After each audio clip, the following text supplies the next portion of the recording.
నమస్కారము.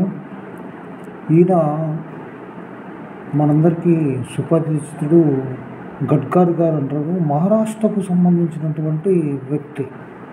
ఈయన ఇప్పుడు ఒక మంత్రిగా, కేంద్ర మంత్రిగా ఉన్నాడు. ఆయన మేధస్సుకు రోజుకు ఎంత డబ్బులు సంపాదిస్తాడు అనే దాని మీద విలువ 200 కోట్లు. నా మేధస్సు విలువ నెలకు 200 కోట్లు. 200 కోట్లు నిజాయితీగా ఆర్జిస్తున్నా గడ్కరీ. E20 పెట్రోల్లో ముడుపులపై కేంద్ర మంత్రి పరోక్ష స్పందన. ఇది ఏంటంటే ఈ స్టోరీ, వాళ్ళ కుమారుడికి ఇథనాల్ కంపెనీస్ ఉన్నాయి. దానికి సలహా ఇస్తే ఈయనకు అన్ని డబ్బులు వస్తున్నాయని మనం చెప్తున్నారు. దాని గురించి మనం లోతైన అధ్యయనం చేస్తున్నాం కాబట్టి ఆ కంపెనీస్ గురించి మనము ముఖ్యంగా పబ్లిక్ హియరింగ్ మీటింగ్స్లో ఇథనాల్ కంపెనీ మీద, దేశవ్యాప్తంగా ఇథనాల్ కంపెనీ మీద వ్యతిరేకత ఉంది. అంటే ప్రతిపక్షాలు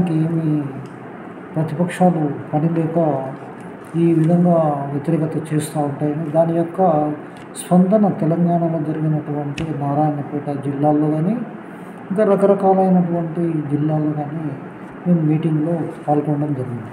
ముఖ్యంగా ఆయన చెప్పిన దాన్ని, ఈ ఆరోపణలు, అవినీతి, అక్రమాలు, రాజకీయ నాయకులకు సంబంధించినటువంటి తండ్రులు మంత్రులుగా ఉంటారు, కొడుకులు, అల్లుళ్ళు, కూతుర్లు, వీళ్ళందరూ కూడా ఈ కంపెనీస్లో ఉంటారు. ఈ కంపెనీకి పెట్టుబడి ఏ విధంగా ఉంటుందంటే, వాళ్ళ యొక్క శక్తి అంటే ఏదైతే పవర్ ఉందో ఆ పవర్ ఉపయోగించి బ్యాంకుల ద్వారా లోన్ ఇప్పించడం.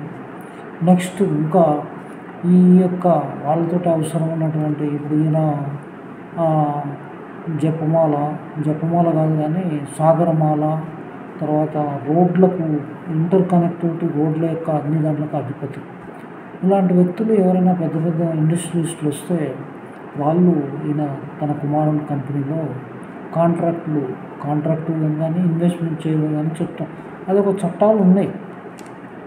స్టార్టప్ కంపెనీకి, పెద్ద కంపెనీలు కంపల్సరీ చేయాలి. అయితే ఈయన చెప్పిన దాంట్లో నిజం ఉందా, నిజం లేదా అనే దాని మీద కొద్దిగా మనం విశ్లేషణ చేస్తే నిజాలు ఉండడానికి అవకాశాలు కూడా ఉన్నాయి.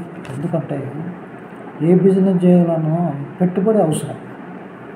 పెట్టుబడి సామాన్యుని దగ్గర ఉండొచ్చు, మేధస్సు ఉంటుంది కానీ పెట్టుబడి ఉండదు. షూరిటీస్లకు సంబంధంగా ఇబ్బందులు ఉంటాయి. అందువల్ల నేను చెప్పబోయేది ఏంటంటే, చైనాలో లాగా ఎవరైతే ఈ మంచి మేధావులు ఉన్నారో వాళ్ళ అభివృద్ధి కోసం ప్రభుత్వమే పెట్టుబడి పెట్టి వాళ్ళని ప్రోత్సహించాల్సిన అవసరం కూడా ఉంటుంది. మన చట్టాల్లో వీళ్ళు చేసినటువంటి మార్పుల్లో ఈ యొక్క ప్రభుత్వం 2014 నుంచి వాళ్ళ స్వార్థం ఉందా అంటే ఖచ్చితంగా ఉంది. ఎందుకంటే ఇప్పుడు ఈయన చెప్పిన దాంట్లో కేంద్ర ప్రభుత్వం తీసుకొచ్చిన హరిత ఇంధన ఇథనాల్ E20 అనేటువంటిది, ఈ యొక్క దానివల్ల సబ్సిడీలు కానీ లేదా భూ కేటాయింపులు కానీ ఇవన్నీ కూడా చాలా ఉంటాయి. ఇవన్నీ దీని మీద ముడుపులు తీసుకున్నట్టు చెప్తా ఉన్నారు. మనకు వార్త ఈనాడులో రావడం దాని గురించి విశ్లేషణ చేస్తున్నాం. ముడుపులు ముట్టాయని, వ్యక్తిగత లబ్ధి చేకూరిందని తనపై వస్తున్న విమర్శలకు కేంద్ర ఉపరితల రవాణా శాఖ మంత్రి నితిన్ గడ్కరీ పరోక్షంగా స్పందించారు. డైరెక్ట్ స్పందించలేదు. డైరెక్ట్గా ఆయన పేరు మీద ఏ కంపెనీలు ఉండవు. అదేవిధంగా ప్రభుత్వంలో మంత్రిగా ఉన్నాడు కాబట్టి కేంద్ర ప్రభుత్వంలో ఆయన వ్యాపారం చేయడానికి కూడా ఉండదు. సలహాలు, సూచనలకే ఆయనకు, ఈ మేధావికి నెలకు 200 కోట్లు వస్తున్నాయని చెప్తాను.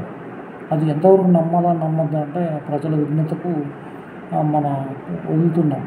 ఏ ప్రభుత్వం ఉన్నా కేంద్ర రాష్ట్ర ప్రభుత్వాలు ప్రజల కోసం పనిచేయాలి తప్ప ఇలాంటి చేస్తుంది అని అంటే ప్రతిపక్షాలు విమర్శిస్తున్నాయి. చేసింది లేదనగా లోతైన అధ్యయనం చేసినప్పుడు మనకు తెలుస్తుంది. ఇక ముఖ్యంగా తాను దొడ్డిదారుల్లో సంపాదించిన అవసరం లేదని వ్యాఖ్యానించారు.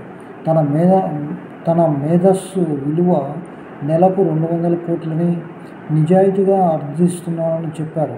తనకు డబ్బుకు లోటు లేదన్నారు.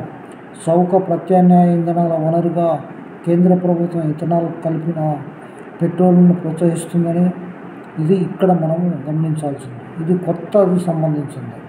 ఈ ప్రభుత్వం వచ్చిన తర్వాత ఇథనాల్ అనేటువంటిది, ఇథనాల్ గురించి కూడా మీకు చెప్పాలి. భారతదేశంలో పండే పంటలు నుంచి తీసేటువంటిది గోధుమలు, బియ్యము, రకరకాలైనటువంటి ఈ యొక్క దాన్ని తీసి ఇథనాల్ తయారు చేస్తారు. కాస్ట్లీనే ఉంది, ఇంకా రాబోయే కాలంలో మంచి లాభాలు వస్తాయని ఇది ప్రభుత్వం చాలా ప్రోత్సాహకాలు ఇస్తూ ఉంది. కేంద్ర ప్రభుత్వము సబ్సిడీలు, భూ కేటాయింపులు కానీ ఇండస్ట్రీలకు ప్రోత్సహిస్తుంది. ప్రోత్సహించడంలో తప్పు లేదు, కానీ ఎక్కడైతే పెట్టాలనుకుంటారో అక్కడ లోకల్ పబ్లిక్ హియరింగ్స్లో వద్దు అని అంటే తెలంగాణలో పెద్ద పెద్ద మంత్రులు, ఎంపీలు వీళ్ళందరూ కూడా చేస్తూ ఉన్నారు. రాష్ట్ర ప్రభుత్వాలు, కేంద్ర ప్రభుత్వాలు ప్రజల మీద పొల్యూషన్ ప్రాబ్లమ్స్ వస్తున్నాయి, కుర్రముగా ఉన్నా కూడా ఎవరు పట్టించుకోవడం లేదు. ఇది ఒక ఆస్పెక్ట్. అదేవిధంగా ముఖ్యంగా చౌక ప్రత్యామ్నాయ ఇంధన వనరుగా కేంద్ర ప్రభుత్వం ఇథనాల్ కలిపిన పెట్రోల్ను ప్రోత్సహిస్తూ ఉంది. అంటే మిక్స్ చేస్తారు, ప్రోత్సహిస్తూ ఉంది. అయితే గడ్కరీ కుమారుడు నేతృత్వంలోని 2 ప్రముఖ ఇథనాల్ కంపెనీలు నడుస్తూ ఉన్నాయి. మనం ఇందాక చెప్పినట్టు మంత్రుల కుమారులు, కొడుకులు, కూతుర్లు లేదా అల్లుళ్ళు, బంధువుల పేరు మీద వీళ్ళు వెళ్ళి హెల్ప్ చేస్తుంటారు. ఆ హెల్ప్ ఫైనాన్షియల్గా చేస్తారా, మాటతో చేస్తారా అంటే తన అధికారాన్ని వినియోగించి ఆ విధంగా చేస్తూ ఉంటారు. అయితే దీనిని ప్రస్తావిస్తూ ఇటీవల సోషల్ మీడియాలో విమర్శలు చెలరేగాయి. తాజాగా నాగపూర్లో ఒక కార్యక్రమంలో మాట్లాడిన గడ్కరీ ఈ విషయాన్ని పరోక్షంగా ప్రస్తావించారు. తన కుమారుడికి పలు సూచనలు, సలహాలు మాత్రమే ఇస్తానని, తప్పుడు పనులు చేయమని ఎప్పటికీ చెప్పానని తెలిపారు. ఈయన ఒక నీతి నిజాయితీగానే చెప్పినట్టే మనకు అర్థమవుతుంది. ఎందుకంటే తన కుమారుడు వ్యాపారం చేసుకోవద్దని, ఇండస్ట్రీ పెట్టొద్దని ఎవరు చెప్పరు. ఇథనాల్లో ఉన్నటువంటి సబ్సిడీలు, ప్రభుత్వం ద్వారా వచ్చేటువంటి ప్రభుత్వంలో ఉన్నటువంటి రాయితీలు, దానికి సంబంధించినవి కూడా చేసుకుంటారంట. ముఖ్యంగా భారతదేశంలో నేను ఒక ఇంటర్నేషనల్ బ్రిటిష్ ఎయిర్లైన్స్లో విన్నాను. వాళ్ళు అనౌన్స్మెంట్ చేసిన దాని ప్రకారం చూస్తే ట్రస్టీగా ప్రతి వాళ్ళు ఉండాలి, ట్రస్టీగా కొంత భాగాన్ని ఇవ్వాలి పేద ప్రజల కోసము అని వాళ్ళు అడగడం జరిగింది. అదేవిధంగా నేను రిక్వెస్ట్ ఏంటంటే ఈ ప్రభుత్వం, బీజేపీ ప్రభుత్వము లేదా ఈ మంత్రి గారు చెప్పిన దాంట్లో నిజం ఉండొచ్చు. నిజంతో పాటు దాంట్లో ఉన్న సాధక బాధకాలు కూడా చాలా ఉంటాయి. మీరు పేద ప్రజలకు ఏదైతే సిఎస్ఆర్ ఫండ్ కానీ మిగతాది ఏదైనా సరే దీన్ని తప్పనిసరిగా మీరు చేయాలని చెప్పి కేంద్ర మంత్రి గారికి ఒక లెటర్ రూపంలో, ఒక సామాజిక కార్యకర్తను కాబట్టి ఒక లెటర్ రాయాలని చూస్తున్నాం. ఇప్పటి వరకు ఓవరాల్లో తెలంగాణ, ఆంధ్రప్రదేశ్లో ఇంకా ఇథనాల్ కంపెనీస్ వస్తున్నాయి. ఇబ్బందికరమైన పరిస్థితులు, పొల్యూషన్ ఉంది. దాన్ని అరికట్టే ప్రయత్నాలు చేయాలని చెప్పి సలహాలు సూచనలు చేయాలని కోరుకుంటున్నాను. నమస్తే, థ్యాంక్ యూ వెరీ మచ్.